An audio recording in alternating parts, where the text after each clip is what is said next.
Fazil müəllim, uşaqlar arasında bu halların olması normaldırmı, yoxsa ciddi narahat olmalıyıqmı?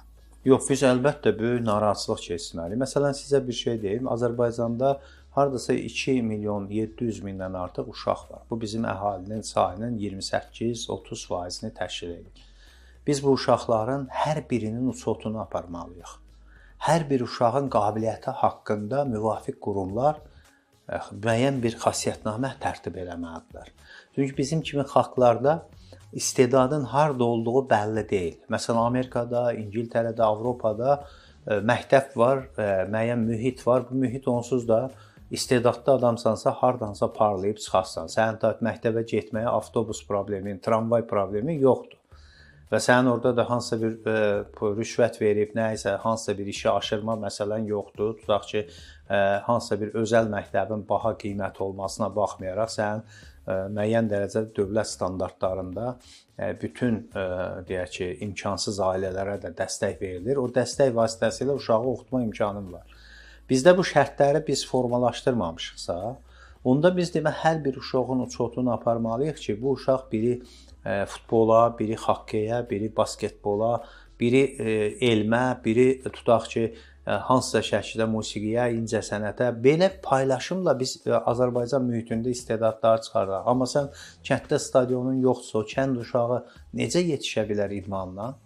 Kənddə o qədər sürətli qaçan tutaq ki, uşaqlar olur, qoyunun dalında, keçinin dalınca qaçan, otaran, mal-heyvan otaran uşaqlar olur, ya səsi olan uşaqlar olur. Bu çöldən başqa bunun səsini harda eşidəcəklər? Bunun klubu olmalıdır, bunun stadionu olmalıdır. Sabahları bu uşaq artıq hansısa bir mərhələdən sonra bir komandaların alt yapısına, alt quruluşlarına gəlməlidir. Oradan formalaşmalıdır. Yaxud da məsələn musiqi kolleclərə gəlməlidir, sonra akademiya, musiqi akademiyasına keçməlidir. Universitetin elə hazırlıq mərhələləri, o kollecləri olur. O kolleclərə gətirməlisən ki, bu sabahları fizik, kimyaçı, başqa sahənin adamı yetişsin. İndi Türkiyədə bir Əziz Sancar Nobel ala bildi, ona görə ki, Amerika Universitetinə getdi aldı. Bəs biz indi bu neyniyək? Amerika Universitetinə hamı gedə bilmir axı.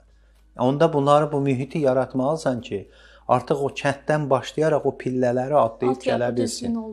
Bu önəmlidir və bu olmadığına görə, defisit olduğuna görə biz o uşaqların kriminala meyllənməsinə də təəccüblənməməliyik. Çünki pisin cəlbediciliyi daha sürətli olur.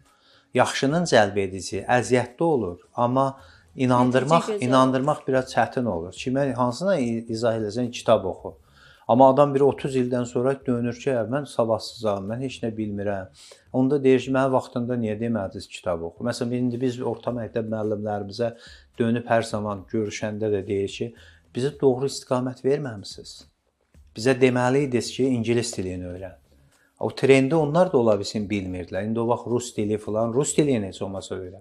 Yəni biz bu trendi doğru vaxtında bizə bu trendə yönətmədiklərinə görə biz onun əziyyətini ömrümüzlə çəkməli olduq və sonra öyrənməyə başladıq. Amma vaxtında öyrənəndə daha böyük bir hədəfləri qarşına qoyub onu üzərində o işləyə bilərdim və o hədəfə çata bilərdim.